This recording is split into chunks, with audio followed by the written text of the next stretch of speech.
Super Rugby Round 8 starts tomorrow with just the one Friday game. It sees the Hurricanes taking on the Sharks in Napier for a change, so it's not in Wellington.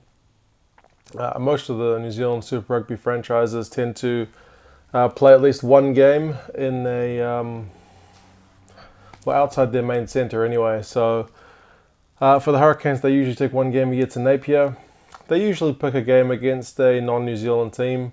Because traditionally the crowds aren't as good at the non-derby games, so they pick a South Africa or an Aussie team, sometimes the recently Jaguares or perhaps the Sunwolves, to go out and play at the other stadium and hopefully still draw some fans who might only get that one game per year. So Canes go into this one 4 wins, 1 loss, 4 wins in a row. I've had a bye in there as well, so pretty impressive run they're on.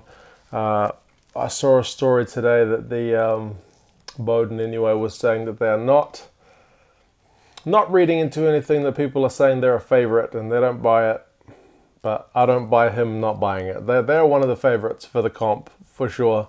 They've looked pretty deadly, and that year they won it in 2016, they had a pretty bad start with a road loss to the Brumbies. So they started this year with a road loss to the Bulls, so it's looking eerily similar to that year. For the Sharks, I mean, things had not been going right so far this season. You know, they've had 3 losses and a draw. Up until last week, they'd only had the 1 win. But their record's improved to 2 wins now with that big win over the Blues last week. And no one was picking that. So, I mean, if there's a time for things to come right, I mean, that's a good point to start it. But, yeah, it gets a lot tougher. And the Sharks have acknowledged that in their pre-game kind of talk. Basically say that if they're going to win, then they need to be a lot better. It's going to be a lot tougher. I mean, I don't think that's disrespecting the Blues at all to say that this game's going to be a lot tougher because the Hurricanes are a lot better team than the Blues. For the Canes, their team's pretty much unchanged. They've only shifted some bench players to the starting lineup. So Tumunga, Allen, and May swap round, and Farialofa and Fafita swap round.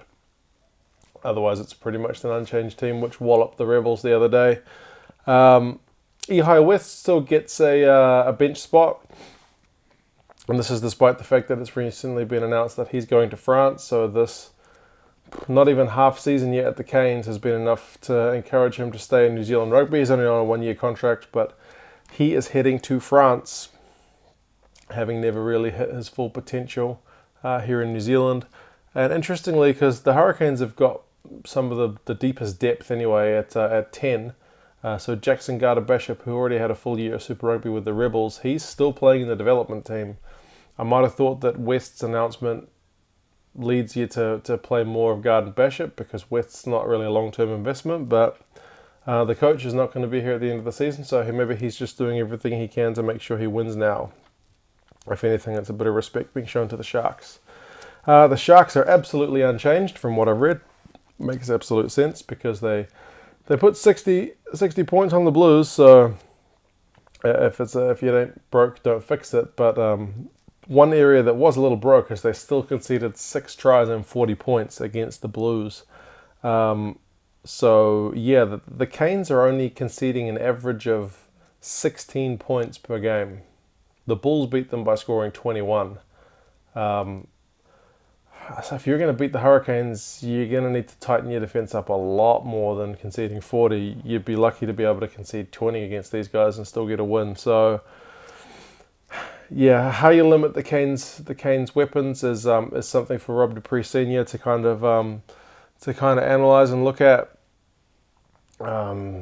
Nobody's giving the Sharks much of a chance with this one, but I mean, same with last week. But again, it's really hard to read too much into that game last week because the Blues are just such an unpredictable team that getting 60 points on them, it looks really good, but you can't really judge them by the same margins you judge the other New Zealand teams. So it's kind of like there's the 4 New Zealand teams and the Blues, and you judge them differently. So yeah, it's going to be an interesting one. The Canes are massive favourites, like I said. The last time they played in Napier, they beat the Brumbies last year 56-21.